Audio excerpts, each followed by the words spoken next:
Nuestros hijos son nuestros maestros, son nuestros espejos de aquellas dificultades que a veces tenemos. ¿Cómo vamos a pedir a nuestros hijos que gestionen el conflicto si nosotros no sabemos hacerlo?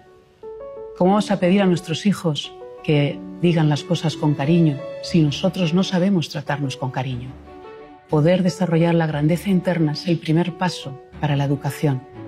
Educarnos a nosotros mismos también, porque solo desde ahí podremos despertar la fuerza, el coraje, que sea lo que inspire a nuestros niños.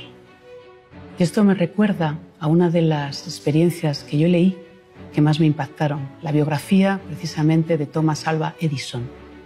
Edison nació en 1847 en Ohio, pero a la edad de 7 años él fue trasladado junto con toda su familia, se fueron a Michigan, una ciudad muy fría. Él era el séptimo, el más pequeño de todos los hermanos. Entró en el colegio público, pero tan solo estuvo 12 semanas, porque al cabo de esas 12 semanas, el pequeño Thomas llegó a casa con una cartita que le dijeron en el colegio que solo se lo podía dar a su madre, que solo lo podía leer ella. Así que Thomas se lo entregó a su madre. Y Thomas, cuando se lo dio, no sabía lo que había, lógicamente.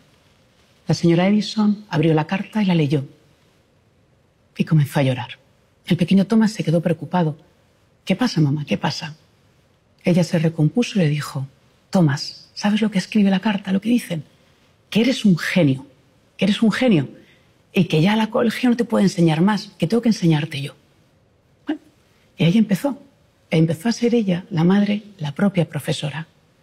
Así, poco a poco, hasta que Thomas, a los 11 años, devoraba la literatura, leía libros y leía libros. A los 12 ya empezó a emprender sus primeros caminos en pequeños proyectos, así poco a poco, hasta que ya empezó con la vida de ser un inventor. Bueno, a la edad de 24 años la madre de Edison murió y Thomas, junto con sus hermanos, recogió las cosas y encontró aquel pedacito de carta que le había llevado cuando él era pequeño del colegio. Cuando abrió la carta para recordar lo que su madre le había dicho, en ese momento Thomas fue quien lloró. Porque la carta no decía lo que su madre le había dicho. La carta decía, Thomas es un niño enfermo mentalmente. No le permitimos que vuelva al colegio. Eso es el coraje y la grandeza de una madre, de un padre. Ese es el coraje de poder ver más allá de las etiquetas.